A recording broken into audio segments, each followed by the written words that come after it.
Sejam todos bem-vindos. Eu sou a Gabriela, faço parte aqui da equipe de marketing da Juristec e hoje estou aqui para apresentar, introduzir vocês aqui no nosso último evento do ano, né, o Legal Metrics Experience.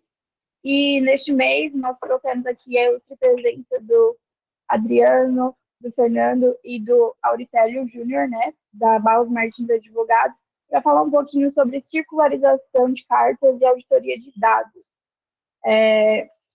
Então, esse vai ser um pouquinho aqui do nosso roteiro, né, de hoje, um pouquinho de quem é a Juristec, o que fazemos aqui, a circularização e auditoria de dados, na prática, ali, resolvendo os problemas com o nosso sistema de Business Intelligence, o Legal Metrics, um pouquinho aqui do case do Auricélio, né, utilizando o nosso sistema e como ele conseguiu resolver os problemas através do Business Intelligence, e ressaltando que para quem se inscreveu e está participando do evento, nós teremos um sorteio da camiseta da Seleção Brasileira.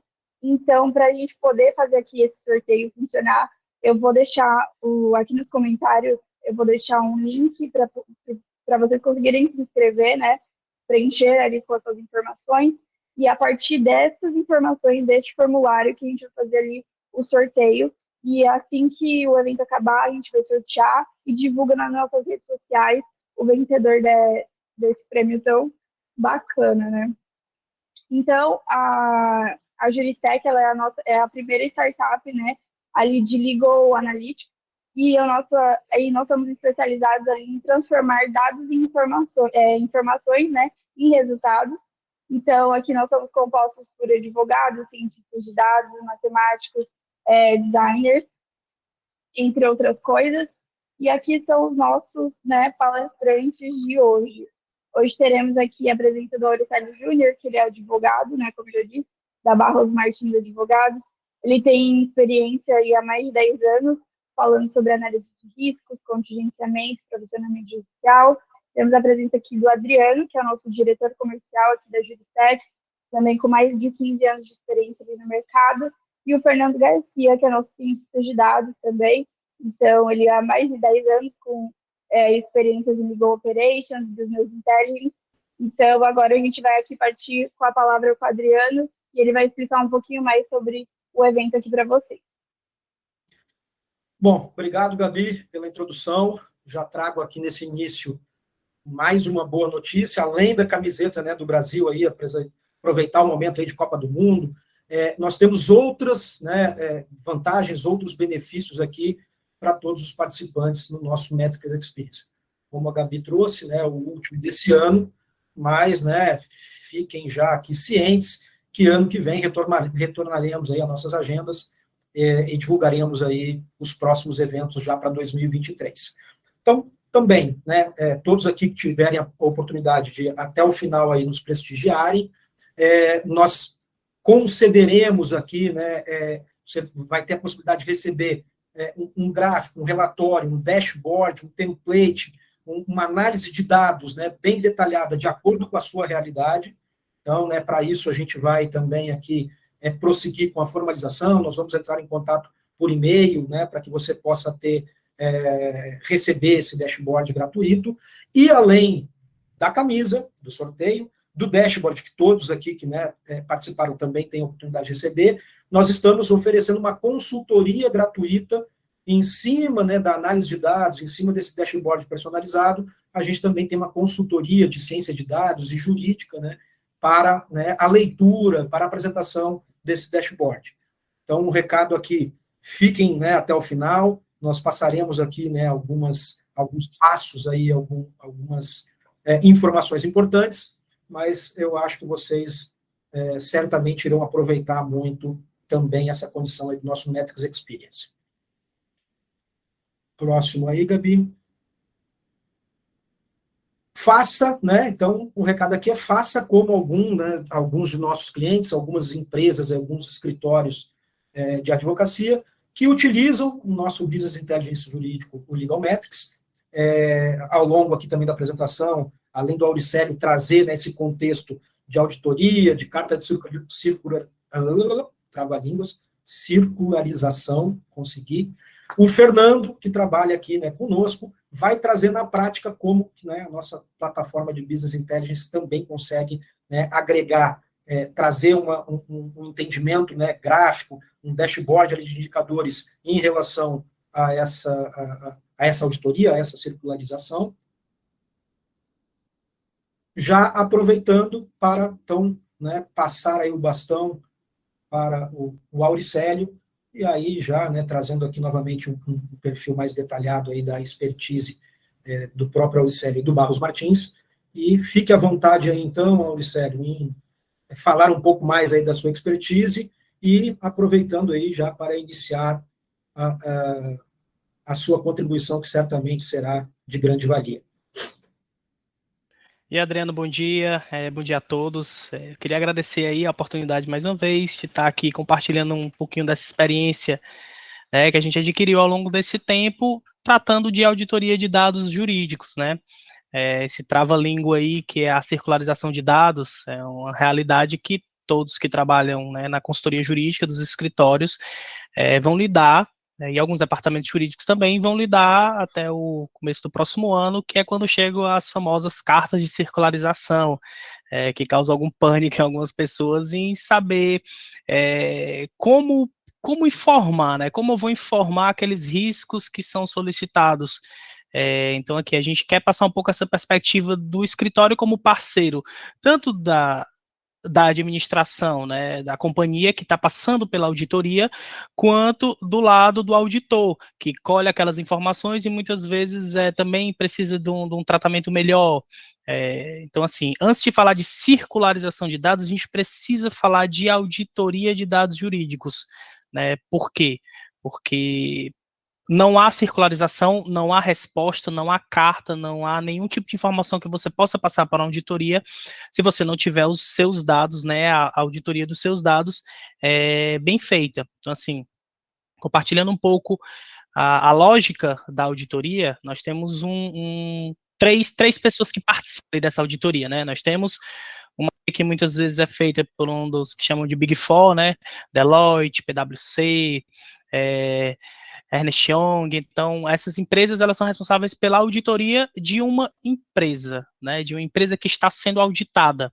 Essa empresa possui, muitas vezes, um jurídico próprio, às vezes não possui um jurídico próprio. Então, a gente, como escritório que está ali naquele terceiro pilar da auditoria, a gente presta as informações, né, tanto para a empresa, que vai ser auditada, quanto a gente presta as informações para a empresa que está auditando, a auditoria, na resposta da carta de circularização.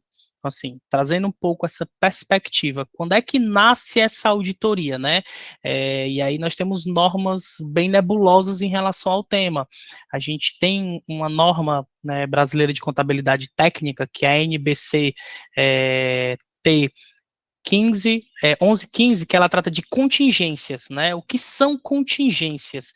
Essa norma, ela, falando um pouco por que é nebulosa, a própria norma, ela diz que ela estabelece procedimentos mínimos, ou seja, o mínimo que deve acontecer para que um auditor independente, né, no caso uma Big Four dessa da vida, uma auditoria dessa externa, uma BDO dessa, ou uma empresa de auditoria, deve considerar para fazer o exame. Para identificar, né, o foco é identificar passivos, identificar contingências ativas e passivas, que são relacionados a litígios, né, a processos, processos que envolvam matérias diversas, né, ou questões tributárias.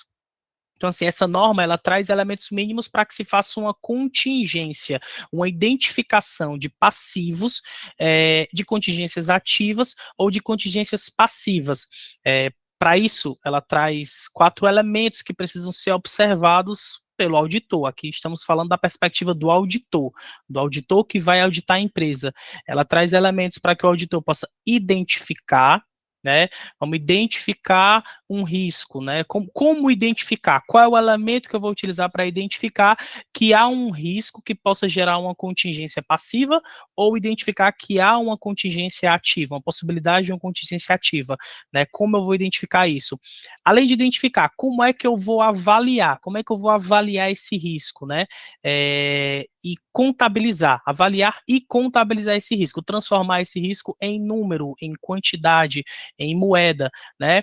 E, a depender de qual tipo de risco que eu analisar, divulgar ou não, né? Vai depender por conta dos riscos. O risco provável e o risco possível, eles são divulgados, né? Cada um no seu elemento específico, e o remoto não. Então, assim, essa norma, ela é muito clara quando ela fala em procedimentos mínimos. Então, assim, o auditor, essa norma, ela trata da relação do auditor com a empresa que está sendo auditada, né? Então, a empresa que está sendo auditada é a responsável por disparar, né, aquela carta de circularização para o consultor jurídico. No caso, eu falo consultor jurídico porque muitas vezes esse consultor, ele pode ser um consultor externo, né, um escritório de advocacia, ou eventualmente num jurídico que funcione com o advogado interno como patrocinador, né, como patrono do processo, ele é responsável por essa resposta.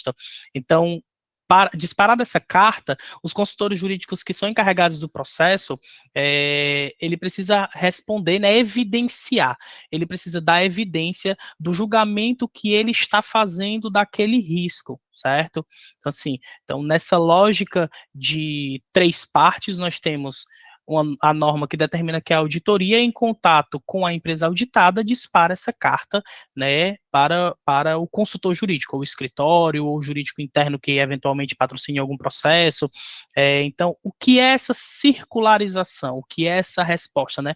A circularização dos dados nada mais é do que uma maneira que o auditor ele vai ter de obter uma resposta independente, ou seja, além da resposta que a empresa está passando para ele, ele precisa obter uma resposta independente de quem patrocina aquele processo, né? Quem patrocina aquele processo vai ter que responder também ao auditor os riscos, as evidências que ele está apontando ali em relação àquele, digamos, aquela carteira de processos, né? Vamos fechar aqui que a gente está falando de processos judiciais, de litígios. Então, para além da resposta dada pela empresa, o escritório, o jurídico interno, ele fornece a resposta através da carta de circularização. Então, a evidência, né, o auditor ele avalia se através dessa evidência, né, que o escritório repassa, a auditoria ela vai verificar se a administração da empresa auditada adotou os procedimentos adequados, né, para avaliação de passivos, né, de provisões. Então, essa resposta ela tem uma via de mão dupla, tanto tem uma informação prestada pela empresa, né, quanto tem uma informação prestada por um consultor jurídico para que é um terceiro independente, para que a auditoria ela possa fechar o entendimento dela. Então, ali o que ela está querendo ver, qual é a natureza do assunto, a data que aquele assunto se iniciou. Quando eu falo assunto aqui, nós estamos falando de processo, nós estamos falando de autos de infração, nós estamos falando de matérias jurídicas que eventualmente possam gerar um prejuízo futuro para a empresa ou que possam gerar algum ganho para a empresa, né? Pensando na lógica das contingências passivas e contingências ativas. Ele quer que, além desses riscos apontados, a gente avalie as probabilidades de perda, avalie se aquela probabilidade de perda é provável, possível e remota, né? A gente consiga mensurar aquele valor. Então, essa primeira norma, ela é uma norma voltada para a auditoria. Apesar dela citar as outras partes que fazem parte dessa auditoria, né, as empresas, os escritórios, ela é uma norma voltada para a auditoria, como diz, com procedimentos mínimos, mas esses procedimentos mínimos, eles podem ser ampliados a depender da própria ideia da administração da empresa. Um exemplo que eu dou aqui é que a gente é auditado constantemente e tem empresas que ela tem um procedimento muito específico de como ela entende o regramento dela para provisões e para contingências, né? Então, assim, como nós não temos uma norma que ela vai dizer que matéria trabalhista de tal forma o risco é provável, a gente não tem uma norma que ela determine de forma categórica como são os riscos, a empresa, né, em conjunto com o escritório, muitas vezes ela pode determinar as normas internas de auditoria de forma clara, de forma objetiva, né, e que informe da melhor forma para a auditoria. O que é que a empresa busca com isso, né? Vamos Auricélio, até deixa eu Empresa aproveitar aí. auditada, nós temos empresas auditadas, normalmente nós estamos falando de empresas médias ou grandes. Então, essas empresas, elas divulgam as informações, né, elas vão divulgar aqueles demonstrativos contábeis, né, os demonstrativos contábeis que tem que estar claro em relação às possibilidades de contingência passiva, de provisões. O que a empresa busca é ter uma declaração, um demonstrativo contábil com um parecer de uma auditoria sem nenhuma ressalva, sem um passivo superdimensionado ou subdimensionado, né? Aqui no nosso webinar anterior eu até citei a questão das SAs de capitais abertos, que são empresas que têm ações, né, sendo negociadas aí constantemente. Essas empresas, com seus eventuais demonstrativos contábeis, elas atraem ou afastam investidores. Então, o escritório que está localizado no meio dessa auditoria, ele tem que entender que ele é um parceiro estratégico. Ele é um parceiro estratégico para prestar a melhor informação, para agregar valor ao negócio do seu cliente. Então, assim, uma auditoria bem feita, uma auditoria clara, ela agrega valor ao cliente, consequentemente, agrega valor ao trabalho do escritório, do consultor jurídico que está prestando. Então, o que se busca aqui é esse parecer sem ressalvas, é a gente conseguir demonstrar independência na auditoria, como parceiro, mas independente, e demonstrar de forma clara, né, nas demonstrações contábeis, os passivos e os provisionamentos. Então, é isso que a circularização, ela busca, né? Auricélio, deixa E eu a só... circularização, Você está me ela ouvindo? sempre traz, quem já recebeu aqui uma carta de circularização, sabe que muitas vezes ela aponta para o CPC 25, um pronunciamento técnico, né? Um pronunciamento técnico da Comissão de Pronunciamentos Técnicos, no qual ela trata sobre provisões, passivos e ativos contingentes, né? O que essa norma ela busca, né? Ela busca assegurar que sejam aplicados os critérios de reconhecimento e mensuração. Aqui nós temos uma base que é o reconhecimento e a mensuração apropriada de provisões de passivos e ativos contingentes. Então, essas informações, elas vão ser detalhadas em notas explicativas e demonstrativos contábeis, né? Então, assim, o que é o passivo e o ativo contingente? A gente tratou isso no webinar anterior, mas trazendo aqui de volta essa explicação, eu costumo tratar o passivo contingente como risco, certo? Um risco geral. O que é esse risco geral? Eu pegando um exemplo de um processo judicial, né? O risco geral é qual é o maior valor que aquele processo pode resultar em perca para a empresa. Então, assim, quando eu pego um processo, digamos, vamos trazer para a prática, né? Vamos trazer um aspecto mais prático. Chegou um processo novo na minha companhia. Como é que eu apuro esse passivo contingente, né? Esse passivo contingente ele é apurado através de efetiva liquidação daquele processo. Cálculo feito por uma pessoa da área, né? Aqui eu falei da outra vez, a gente aqui no escritório opta por uma equipe multidisciplinar, a gente tem contador no escritório, eu tenho uma formação que é multidisciplinar, que tanto tem um pé no direito, né, a formação jurídica, como a formação em perícia contábil, é uma opção nossa de ter isso, mas vários escritórios ou jurídicos internos, eles possuem perícia externa, então contadores externos que eventualmente fazem esses cálculos. Então, não há uma maneira de apurar um passivo contingente que não seja de forma clara, né, não seja de forma objetiva, não seja de forma factível, não seja de forma segura, sem efetivamente liquidar um processo, transformar aquele processo, aqueles vários pedidos em efetivos números, né?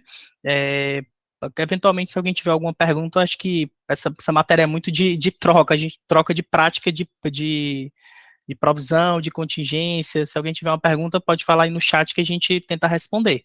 Eu estava aqui, Auricélio, até para você tomar Então, um... Não está ouvindo. Você o está passivo, ouvindo? então, voltando ao passivo. O passivo é o risco geral. É digamos assim, o pior cenário possível. Se hoje esse meu processo, ou esse meu auto de infração, ele for julgado procedente em todos os pedidos, em todas as piores maneiras de liquidação, de cálculo, de correção monetária, qual seria esse montante? Então, quando eu falo em passivo... Alô, Pode alô? falar? Você está me ouvindo aí, Auricélio? Pode falar, Fernando, eu tô vendo aqui a fila, porque fica É. complicado acompanhar o chat e a fila. Estamos com problemas técnicos aí.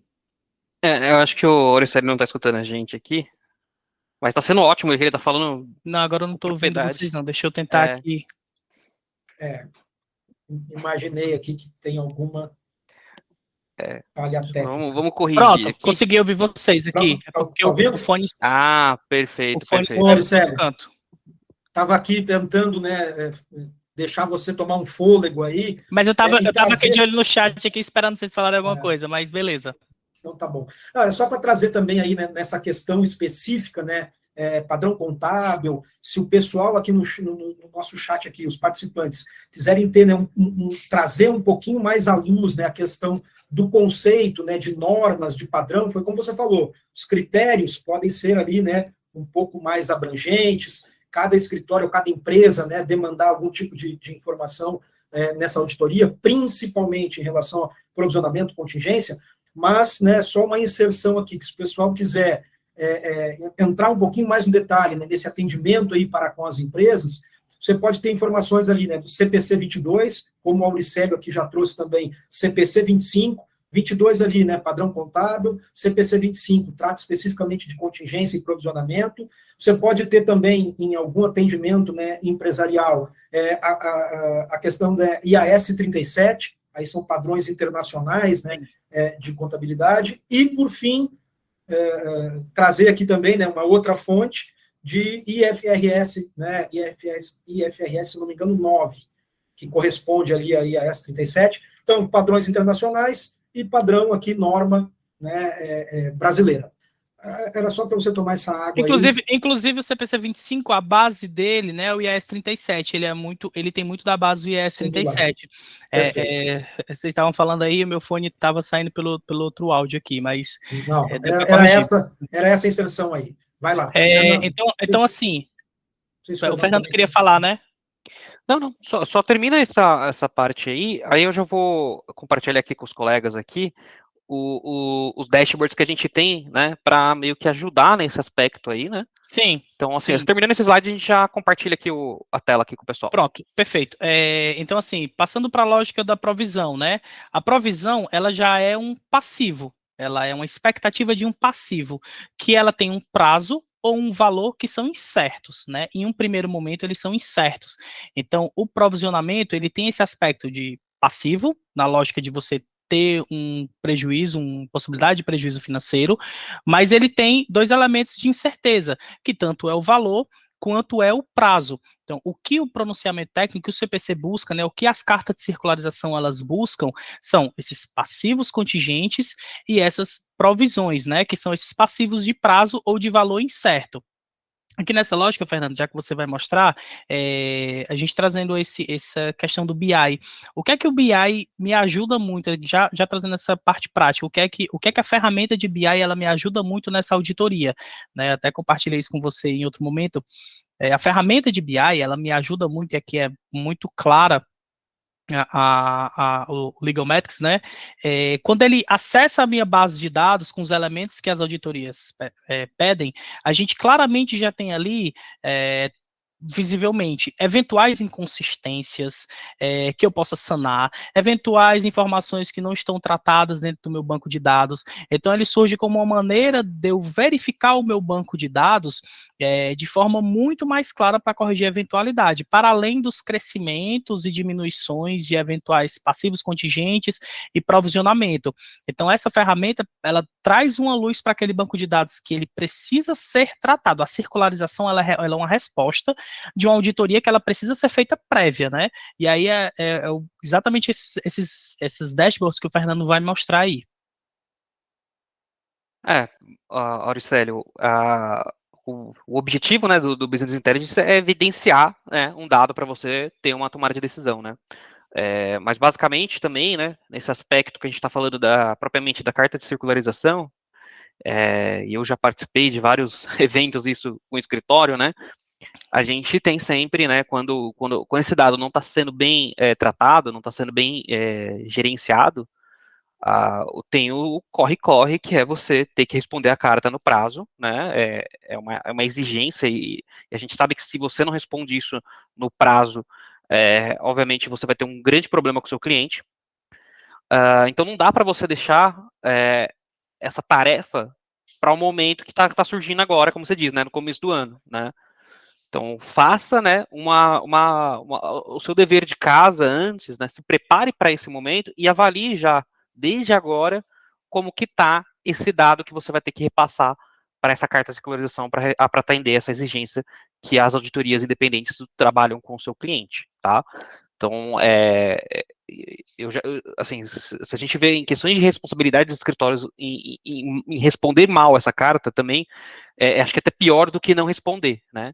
Não, é muito ruim, é muito ruim. Se você responde de uma forma equivocada, ainda é pior ainda, porque... A gente tanto pode ser um parecer com ressalva de uma auditoria, o que seria terrível para o cliente que a gente está ali como parceiro, como a gente pode, inclusive, ter a inserção de um outro escritório para responder aquela circularização de dados que não foi respondida de forma correta, ou de forma assertiva, ou simplesmente não foi respondida.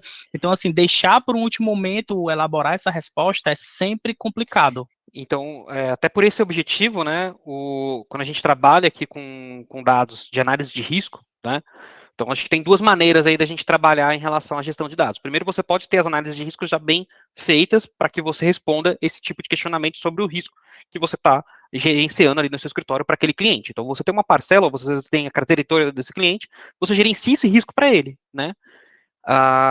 E quando você tem, né, um dashboard como esse que evidencia esse risco e você faz esse acompanhamento, provavelmente você tiver alguma distorção desse dado, você vai identificar facilmente. Então, é mais assim, se você já conhece bem essa informação e você está treinando a sua análise em cima dela, se você tiver uma variação de um dia para o outro, de um mês para o outro, né, muito contundente, é bem provável que você tenha ali um problema de alimentação dessa informação na sua base de dados que você gerencia para esse cliente.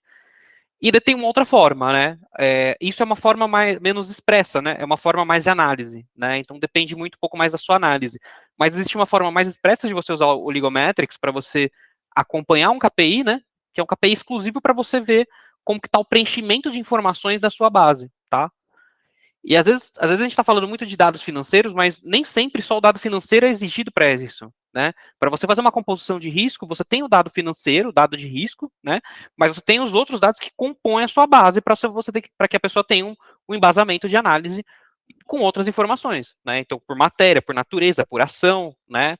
Todo esse tipo de embasamento e estrutura, você tem que estar com ela bem definida, né?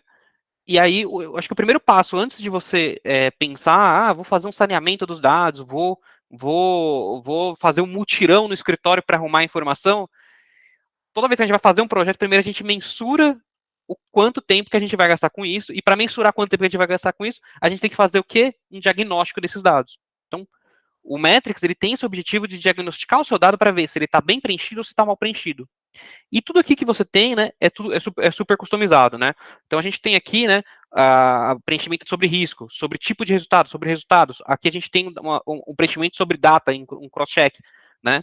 Então, às vezes a carta de escolaridade vai te responder, vai te devolver, né, em relação a uma informação que não é necessariamente o valor financeiro, né? É um dado que não está muito esquisito, que está muito estranho, né? Então, uma incongruência entre, por exemplo, comarca e estado, já é uma incongruência que se apresenta, né, nessa base, uma inconsistência que você já pode ter nessa base, e isso causa ali uma dúvida sobre a base inteira, né? Quando você tem um elemento errado, né, um dado errado, equivocado, isso põe em xeque também os outros dados que você está ali. Você gera uma desconfiança em cima daquela informação. E aí um auditor bem treinado, se ele percebe que os dados ali não estão sendo os demais dados que a gente está falando ainda de risco, os demais dados não são bem preenchidos, obviamente ele vai ter uma atenção maior para procurar algum problema em relação ao dado de risco ali que você tenha, tá?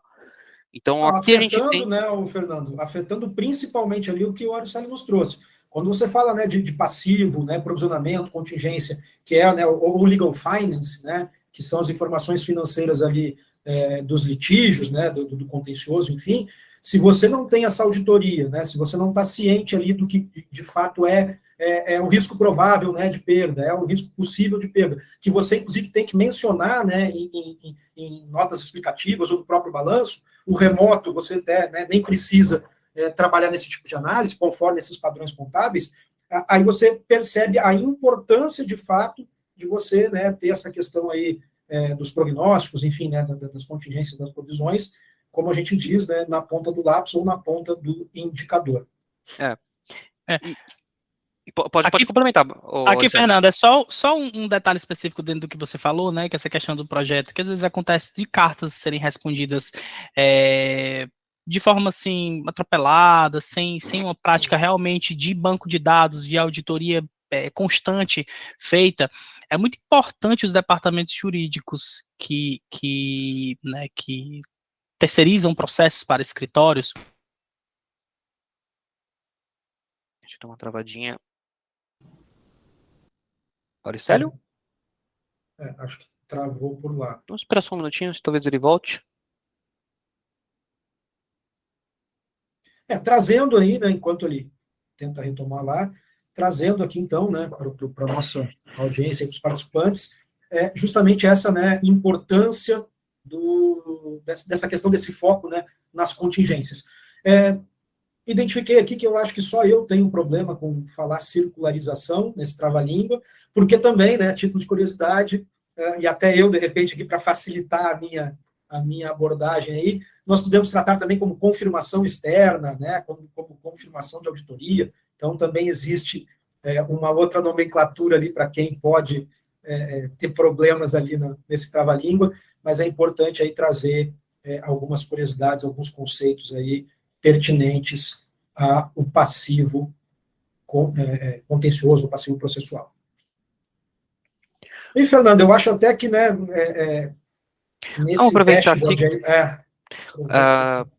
sobre essa questão, né, eu já estava mencionando aí, eu estava meio que fazendo aqui a dobradinha com o Auricélio sobre esse assunto. Acho que já... Auricélio, você voltou aqui? Voltei, cara, teve uma queda aqui de internet aqui, eu entrei na outra rede para...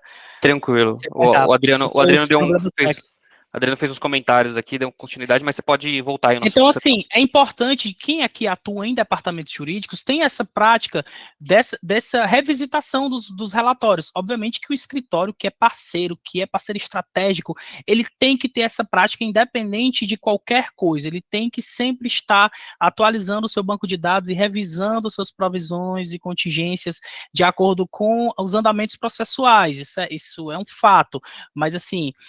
Nessa ausência, né, o departamento também ele pode impor, né, ele pode acordar com os escritórios que eles forneçam esses relatórios atualizados com a frequência que se faça necessária para que numa auditoria, tanto o departamento jurídico, a empresa, ela tenha elemento suficiente para passar para a auditoria, porque ele precisa também ter, quanto o escritório ele possa responder essa carta de circularização da forma mais prática e célere possível. Quanto mais o banco de dados for atualizado, mais uma carta de circularização é uma resposta menos traumática. A gente cita exemplos aqui de relatórios que a gente tem que fazer que são mensais, né, todo mês tem atualização, que gera para a gente um trabalho mínimo na circularização desses dados. Quando a gente chega no final do ano, o relatório está sempre atualizado, sempre revisto, né, e aqui, falando especificamente de provisão, né,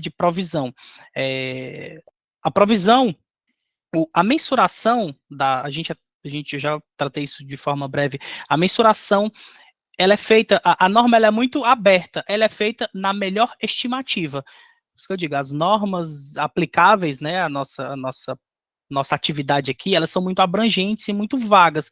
Como assim uma mensuração é pela melhor estimativa? Né? Então, aí vai realmente do escritório, a parceria com a contabilidade da empresa, ou com contabilidade externa, ou com o contador dentro do escritório, tem que elencar as melhores práticas para apuração de provisão e de passivo contingente. Quando uma norma fala em melhor estimativa e é vago, a gente precisa ter uma prática que certifique-se que nem haja superdimensionamento nem subdimensionamento. Eu não posso noticiar uma provável perda que vai ser muito menor do que o que eu estou indicando no demonstrativo contábil. Como é que se faz isso? Realmente é prática de liquidação. Não tem outra forma que não seja, não aguardar uma eventual execução, que é o momento em que o processo tem um cálculo realmente judicial, feito por uma vara, e que vai certificar o valor ali. A gente não pode esperar esse momento chegar, falando especificamente em processo. Autos de infração eventualmente tem aqueles valores de multas que podem ser arbitrados, que também são um pouco difíceis de entender, mas assim, que as experiências anteriores, e é a importância do banco de dados. A importância do banco de dados é que as próprias experiências anteriores que a gente tem, que são registradas em banco de dados, elas servem de base para as nossas mensurações futuras. Então, se eu tenho um processo equivalente que terminou de uma forma específica, né, eu tenho uma base ali para entender como eu posso mensurar melhor esse provisionamento, esse passivo contingente, e aqui sempre tem que ser levado em consideração, né, a norma também fala nos riscos e incertezas. Obviamente, o processo ele vai envolver vários riscos, existem incertezas ali na próprio valor que a gente está apresentando, mas a norma é muito clara.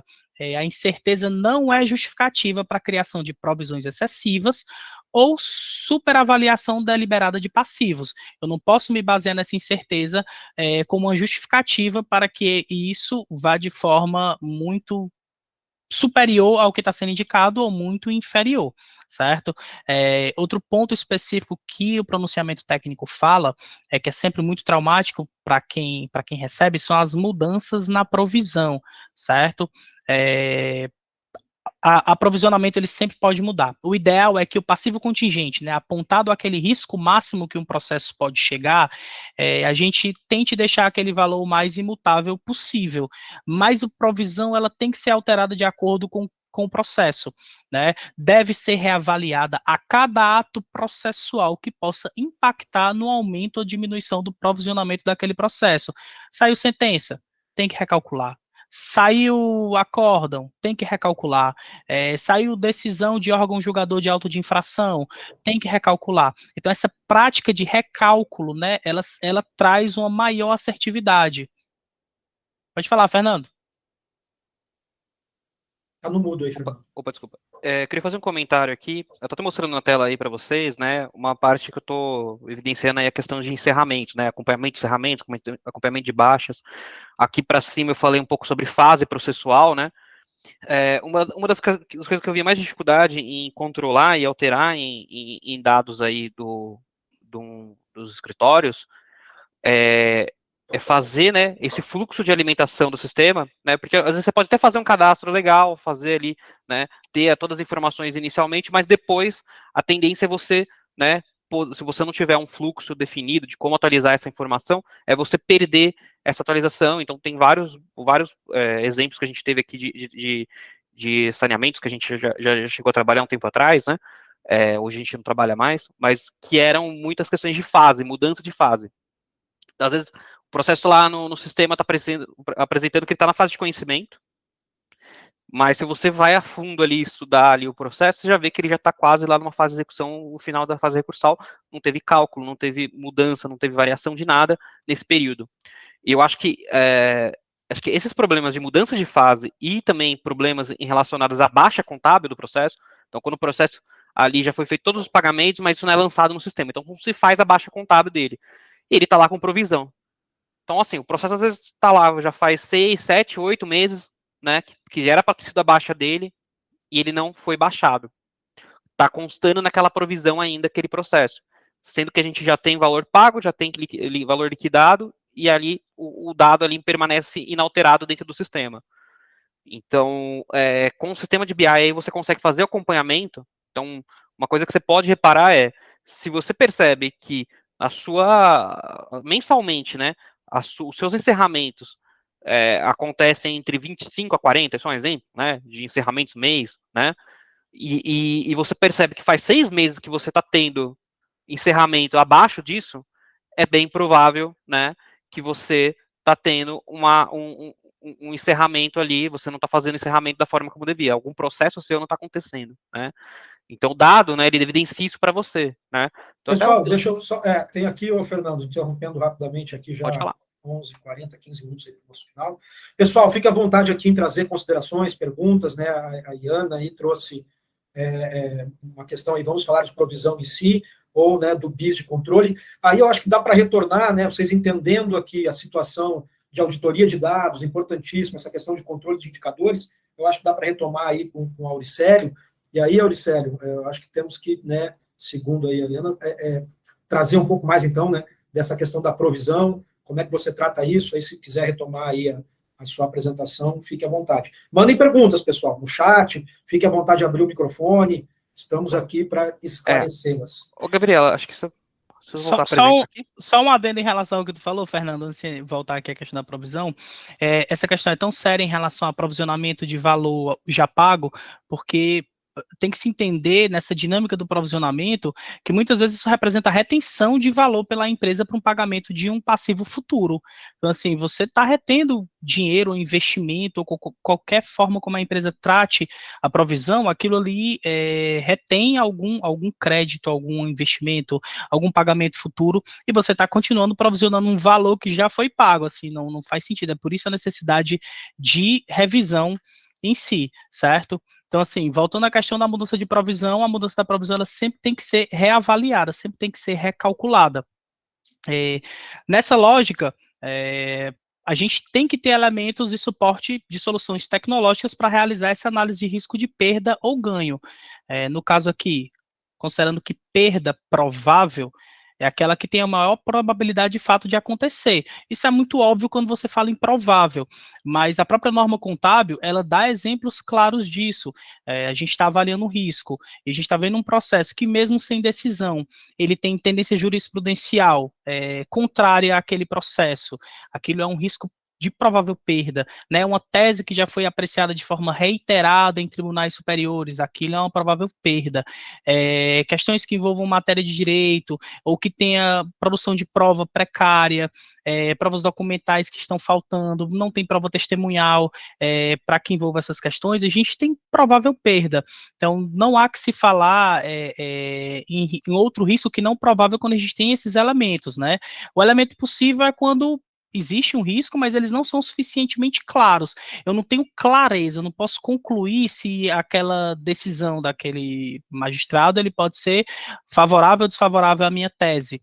E os elementos remotos, que são aqueles que não são nem divulgados, ele remotamente vai trazer presos. Existe um risco? Claro que existe um risco de reversão, por isso que a ideia de revisão, a prática de revisão, de mudança na provisão, ela sempre tem que ser feita para avaliar se um valor que tinha sido indicado como remoto, se de repente ele pode ser reavaliado como um risco possível, certo? Aqui um elemento perda, qual deve ser levado em consideração? Saída de recursos em bolso ou perda do processo? Quando a gente fala em risco de provisionamento, de contingência, a ideia é que sempre a gente considere, né, é uma prática que a empresa deve delimitar, mas o que sempre se considera aqui na minha prática é que é perda de valor. Por exemplo, eu tenho um processo que é uma obrigação de fazer, a obrigação de entregar a coisa certa. Aquele processo ele não vai gerar uma despesa para a empresa, que eu indique aquilo num demonstrativo contábil, financeiro, eu não calculo aquele risco como provável perda, porque ele não indica uma possibilidade de perda financeira. Lembrando que esses pronunciamentos, eles sempre vão para demonstrativos contábeis. Então, quando a gente traz demonstrativo contábil, a gente tem que pensar em números. O que é que essa auditoria está querendo saber? Ela está querendo ver todos os ativos da empresa. Isso é um pequeno ponto de uma visão macro de um demonstrativo contábil. Como aquilo fala essencialmente de contabilidade, é interessante que a gente sempre trate da ótica de possibilidade de perda financeira, pecuniária, né? Como eu trato na análise de risco voltada para a resposta de carta de circularização. Existem outras análises de riscos envolvidas que eu posso indicar como provável, a Iana Chamusca até falou, ambos acredito depende da análise, exatamente, depende da análise. Quando eu trato de circularização de dados para uma demonstração contábil, eu não aponto a probabilidade de perda, né, o provável perda, quando é um risco somente processual e não financeiro. Eu trato esse risco quando eu faço outras análises de riscos envolvidas naquele processo, certo? E não essa análise voltada para demonstrativo contábil.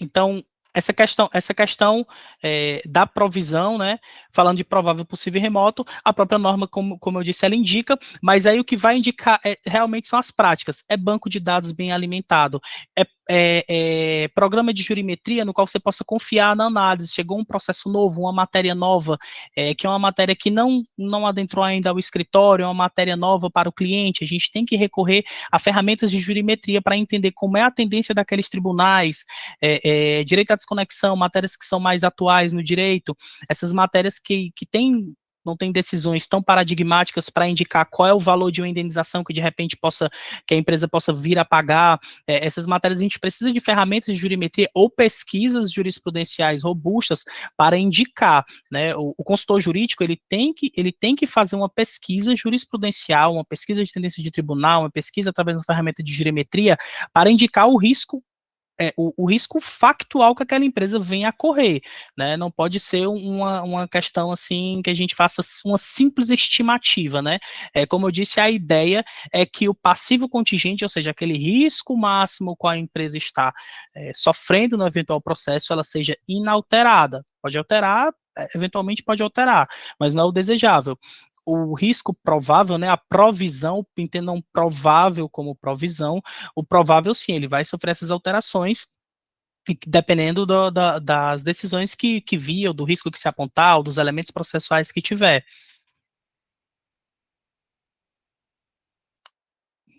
Que se o pessoal tiver pergunta, Fernanda, é interessante mais perguntas aí do pessoal que eventualmente possa contribuir. Acho que o pessoal ainda não fez pergunta depois da Ana, né? Se quiserem avançar aí na apresentação. Bom, então, fechado esses elementos, o que se fica em muita dúvida é realmente como responder essa carta de circularização, a efetiva resposta da carta de circularização, em que é que ela consiste, né? Atualmente, a gente ainda não trabalhou em nenhuma dessas auditorias que a gente foi submetido, que os clientes são submetidos, com nenhum relatório que seja diferente dos relatórios tradicionais, né? A própria carta de circularização, muitas vezes, ela aponta para a gente o que ela quer saber do nosso cliente. Então, são dados básicos processuais com que eu posso identificar aquele processo, número do processo, os dados básicos de todo o processo, a situação atual, algumas auditorias, elas vão ser muito claras, que elas vão pedir o andamento do processo até aquele momento, uma espécie de resumo do que é que se trata aquela matéria, quais são os pedidos que são formulados, então essa lógica de ter esse pequeno resumo, é uma lógica que a própria carta, muitas vezes, ela vai apontar para a gente. Então, assim, uma leitura, o primeiro passo é ler o documento que chega da auditoria com clareza e entender quais são os elementos que ela quer da gente. Muitas vezes, se for um grupo econômico, ela vai delimitar quais são as empresas que estão sendo auditadas através daquela carta, se eventualmente há algum outro elemento que ela possa, que é estranho ao que é praticado, ela sempre indica na carta, né? Outro ponto é que algumas auditorias, elas têm uma dificuldade de entender quando a gente aponta riscos variados em um processo. Existem processos que eles não vão ser simplesmente ou provável, ou possível, ou remoto. Então, tem que ser muito claro nessa resposta do que é que você está indicando como provável, possível e remoto. Um exemplo específico, eu formo um passivo contingente de R$1 milhão. Estou dizendo para aquela empresa que há um risco de R$1 milhão envolvido naquele processo, certo? Mas esse R$1 milhão eu vou ter pedidos variados, eu não tenho um pedido único. Não tem como eu apontar simplesmente um risco de provável perda. Eu tenho que indicar também, dependendo dos elementos processuais, qual é a possível perda. Eu posso fazer uma opção de indicar porcentagem, há também essa prática de indicar porcentagem, mas o ideal é que se indique valores mesmo, efetivamente liquidar. Dentro desses pedidos que foram deferidos, né, um exemplo, sai uma sentença, eu tive vários pedidos deferidos, tive pedidos deferidos em desfavor da empresa, eu tenho que liquidar, vou liquidar aqueles pedidos que foram deferidos. Entretanto, eu tenho pedidos que não foram deferidos, mas que foram objeto de recurso, numa jurisprudência que é tendenciosa para reverter aquela decisão.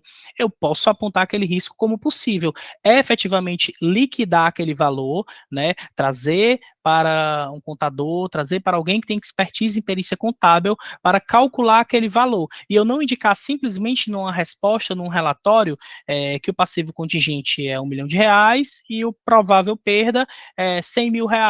Essa minha resposta ela não estaria condizente com o risco que a empresa está correndo naquele determinado processo.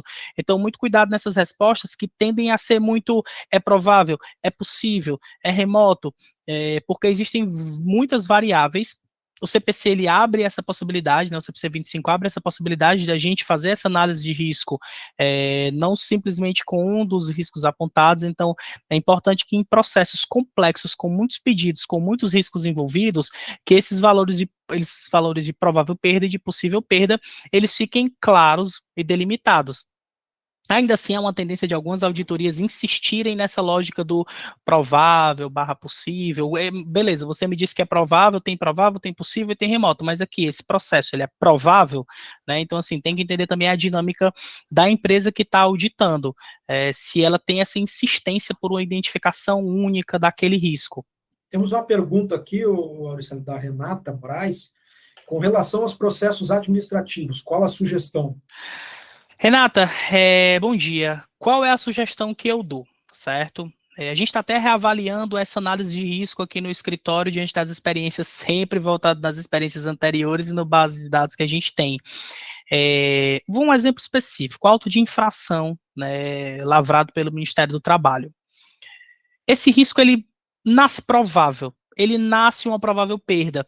Então, por um tempo, a gente nessa lógica do provável ter aquele pilar de incerteza de valor e incerteza de prazo, a gente sempre se baseava na incerteza do prazo. Beleza, eu tenho uma provável perda de um valor aqui que eu consigo mensurar, eu tenho que ver quais são as capitulações, eu tenho que ver quais são as multas aplicáveis, quais são os valores que estão sendo aplicáveis para aquela multa, mas eu tenho a incerteza do prazo. E nessa incerteza do prazo, acabava que era um procedimento administrativo tido como rápido para o padrão de um processo judicial, e que ele sempre terminava num eventual multa, né? Ainda que se fosse fazer ação de anulação de auto-infração ou qualquer coisa do tipo. Então, a gente está revisando esse procedimento interno e eu estou, assim, convencido hoje de que processo administrativo, ele nasce com risco provável.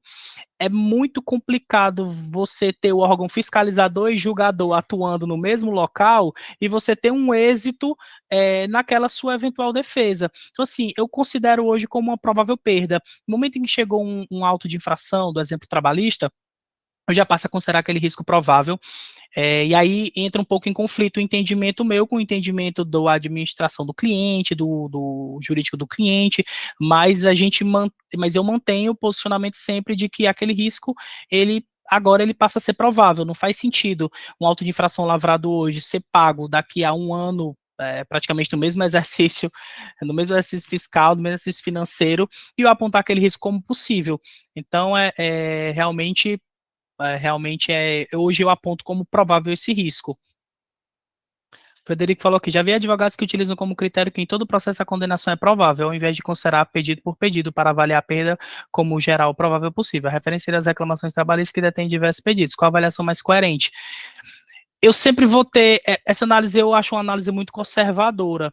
Como a gente tem uma cultura de dados, de uma base de dados muito enraizada e que dá elementos muito variados e muito extensos e expressivos para a gente, a minha ideia é sempre avaliar pedido por pedido. É sempre essa. Por que eu estou falando isso? Porque a minha base de dados é única, Frederico. Se eu estou fazendo uma resposta para uma carta de circularização, isso é um fato. Mas eu também estou fazendo uma resposta para mim, para outras áreas do escritório e outras análises de risco. Eu posso chegar, independente de carta de circularização, mostrando para um cliente meu de onde saiu aquela condenação. Você está tendo risco em pedido tal, em hora extra. A hora extra você não está tendo risco porque você controla a jornada e a hora extra eventualmente é paga. Você está tendo risco aqui no eventual adicional de função que está sendo reclamado e está sendo deferido está sendo deferido bastante. Então, assim, passando na lógica trabalhista, certo? Então, assim, por que eu sempre trago esses elementos que eu analiso pedido por pedido? Porque eu não preciso fazer 2 bancos de dados, eu não preciso fazer um banco de dados para resposta de circularização, um banco de dados para as minhas outras análises de riscos. Então, Então, assim, eu sempre opto por fazer essa análise pedido a pedido para avaliar essa perda, certo? O Rui, eu acho que também tem uma consideração a fazer. Rui, fica à vontade aí. Opa, estão me escutando? Sim. E Auricélio, tudo bem? Tudo bem, Rui? Bom dia. Bom dia, bom estar aqui com você. Essa questão do que o Fabrício colocou, e você estava falando, Fabrício, desculpa, Federico colocou, e você estava também comentando do pedido a pedido, quando a gente começa o Juristec lá atrás, em 2014, 8 anos já, essa ideia era muito voltada à questão do quantificamento e provisionamento trabalhista. E aí a lógica que a gente percebia era exatamente o risco de você avaliar um processo no todo, né? Sim. Você dizer que o processo inteiro é provável, ele inteiro é possível, ele inteiro é remoto, é muito difícil. Então, o que a gente percebeu, pessoal, é muito importante isso, eu acho que, para mim, isso é o clímax até dessa discussão, é que a primeira coisa que a gente tem que imaginar é que não existe um processo, o processo é uma ficção. O que existe, qual é a tangibilidade do processo? São os seus pedidos. Então, o que é um processo? Ele é um conjunto de pedidos. Então, quando nós estamos avaliando provisão e contingência, a gente tem que quebrar o processo pedido a pedido. Porque senão, você nunca vai ter um cheiro da realidade. Eu estou analisando um processo trabalhista, eu tenho 10 pedidos naquele processo trabalhista. 9 deles são remotos. Um é provável, mas pode ser que aquele que é provável, ele tem um custo, um encargo financeiro, um impacto maior do que os outros 9 juntos. Entendeu? Total. Então, a análise, ela sempre tem que ser. Então, no mesmo processo, você vai ter situações remotas, alguns pedidos que são absurdos, principalmente em reclamação trabalhista, porque existe uma lógica de um colar-colou, diminuir o pós-reforma, mas ainda tem. Então, você tem pedidos absurdos, que são remotos, e você tem, dentro de alguns pedidos, que tem uma parte daquele pedido que é mais provável. Então, essa análise, ela tem que ser feita pedido a pedido. Se você não conseguir fazer, se você não quebra essa análise pedido a pedido, vai ser sempre muito fraco essa análise do todo. Para fins de circularização, pode até passar do ponto de vista que a circularização não desce pedido a pedido, você vai passar vai pedir uma anotação no todo do processo. Beleza. Mas para fim da tua gestão do dia a dia, para a tua relação com o cliente, para você saber se vale um acordo, se não vale, para saber se você segue na instrução processual ou não, você tem que dividir pedido a pedido. É fundamental isso. Você torna uma riqueza das suas análises assim, incrivelmente maior quando você faz isso.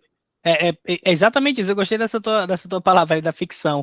E a gente sabendo dessa prática que as auditorias têm de cobrar, e voltando esse gancho do Frederico, dessa prática que as auditorias têm de cobrar esse bolo todo, né? Ele quer ver o bolo todo, ele não quer ver fatia a fatia. A gente se força a alimentar sempre a lógica de contingência e provisionamento, tanto pedido a pedido, né? Quanto uma lógica do processo, a análise de provável desse processo. Então, eu tenho, digamos assim, a soma dos pedidos, a soma dos valores prováveis que eu estou indicando nos pedidos ali no meu sistema, né, no meu ERP, eu coloco essa mesma lógica num todo, no que eu chamo de dados gerais. Nos dados gerais eu vou ter ali o valor provável daquele processo. Aquilo vai me servir para quê? Para auditorias que têm essa lógica de pedir o valor todo, né? Qual é o risco? É provável? Quanto é? E não essa lógica mais, como você disse, que vai realmente pedido a pedido, que traz essa análise com riqueza, que faz uma informação precisa para o cliente, até porque essa gestão, como eu disse, são de 3 partes, né? Do cliente que está sendo auditado, da auditoria e nossa. Pessoal, já, né, mais uma interrupção aqui, já partindo aqui para o final, né, do nosso Metrics Experience, mais 2, 3 minutinhos ali que a gente começou, né, de tolerância. A Beatriz aqui fez uma consideração, uma pergunta: esse software consegue comparar evoluções, né, software, entendo aqui que seria, né, o nosso Legal Metrics. Sim, consegue, né, ter esse comparativo de evoluções aí de contingência de provisionamento, justamente com esse foco, né, nas movimentações, nas alterações. Então, para quem quiser saber mais, pessoal, lógico que o tempo aqui, né, urge, já o pessoal querendo almoçar, casando, né, todo esse conteúdo que o Auricélio nos trouxe, casando aqui, né, essa situação da análise de dados, seja para carta de circularização, seja para qualquer outro tipo, né, de informação que você tem ali, né, de cunho processual contencioso, o Fernando trouxe aqui, né, algumas apresentações, alguns modelos, alguns dashboards. Nós temos, né, infinitas possibilidades aqui de analisar indicadores de forma automatizada, integrada com as ferramentas de gestão, com captura de novos processos diretamente dos sites dos tribunais, com a possibilidade de você integrar, centralizar qualquer tipo de relatório que você possa ter também em Excel, enfim. Então, como uma ferramenta de Business Intelligence, nós conseguimos integrar, automatizar toda essa leitura. Então, auditoria de dados, carta de circularização, provisionamento, contingências e qualquer outro tipo de análise que venha a ser pertinente aí, tanto para o departamento jurídico corporativo, quanto para escritórios de advocacia. E nesse sentido, né, a gente traz aqui, de fato, o core, né, o coração, a questão principal dessa análise de dados, seja ela qual for, em que cenário for, de fato, é que você tenha um dado de qualidade. Você tem que ter um dado, e esse dado tem que ser de qualidade, né? Então, aqui a gente traz, né, que uma informação, né, são os dados aqui estruturados e que tem um significado. Não adianta você ter o dado, não saber analisar, não ter uma plataforma para fazer, né, esse cruzamento, né, de informações. A gente sabe que quanto mais dados você tiver, quanto mais qualidade nessa sua base, menos você vai depender do seu achismo ou, né, da sua opinião. Eu acho que, né, minha provisão ali está com boa curacidade. Eu acho. Não. A ferramenta justamente tem esse objetivo, né, de trazer à luz a objetividade, né, o número, o indicador. E aí, então, o Business Intelligence já trouxe aqui, que é essa metodologia. A gente pode falar aqui, né, de jurimetria, a gente pode falar de analytics, mas esse é o contexto, então, do Business Intelligence. E partindo já, então, para o nosso, né, encerramento, recapitulando, você tem, né, a possibilidade, então, de experienciar justamente, né, aquela questão que o Fernando trouxe aqui, você visualizar a sua base, você visualizar seus dados, você, de repente, trazer um CNPJ, né, de um cliente que você atende aí como escritório, ou do departamento jurídico corporativo, como, né, um teaser, uma degustação, você vai receber um dashboard personalizado, a gente vai tratar isso aqui, né, ao longo aqui do dia, através de e-mail, através do nosso contato, e você vai receber, a gente coletando essas informações, que TRT, né, que tribunal que você gostaria de visualizar as informações, de capturar, nós vamos disponibilizar, então, né, um dashboard junto com uma consultoria gratuita. Além, claro, né, sorteio da camisa da Seleção Brasileira, preencha o formulário que a Gabi aí do marketing, né, está trazendo aí de informação, para que a gente tenha todos os dados, enfim. E, pessoal, se quiserem, né, nos prestigiar ali também no LinkedIn, segue aí, né, o QR ou QR Code para leitura rápida aí com seus celulares, ou, né, propriamente aí o nome aqui dos participantes. Agradeço imensamente novamente aí o Auricélio, ele está sendo um parceiraço nosso aqui, né, em cases de uso. Muito obrigado, Auricélio. Se você quiser trazer suas considerações finais aí, fique à vontade. Só agradecer mesmo novamente essa oportunidade de trocar, né, uma experiência. É pouco tempo para a gente tratar de um assunto tão cheio de nuances como auditoria e provisionamento e formação de passivo contingente. São práticas aqui que a gente às vezes leva anos para consolidar, levou muito tempo para consolidar dentro do escritório, mas que cria forma, e eu vejo cada vez mais as pessoas integrando essas práticas, tanto aqui dentro do escritório, quanto por conta de práticas de clientes, né, melhores práticas de clientes que trazem experiências para a gente, para compartilhar aqui, para compartilhar com outros clientes. Então, assim, pouco tempo, mas espero que tenha sido útil para todo mundo, e a gente está à disposição aí para eventuais dúvidas ou poder compartilhar aí mais alguma coisa mais objetiva. Se alguém tiver alguma dúvida, estou à disposição aí, pode entrar em contato que a gente ajuda no que puder. Muito bom. Fernando, muito obrigado. Pessoal, obrigado, Adriano. Obrigado. Um enorme agradecimento aí, um enorme agradecimento a todos. A gente sabe da correria do dia a dia. Tenham todos um bom almoço. E estamos também aqui na Juristec, a nossa equipe, à disposição para qualquer outro tipo de informação. Fiquem à vontade, responderemos na máxima urgência. Valeu, Adriano. Muito obrigado, pessoal. Tchau, tchau. Até a próxima. Tchau, tchau.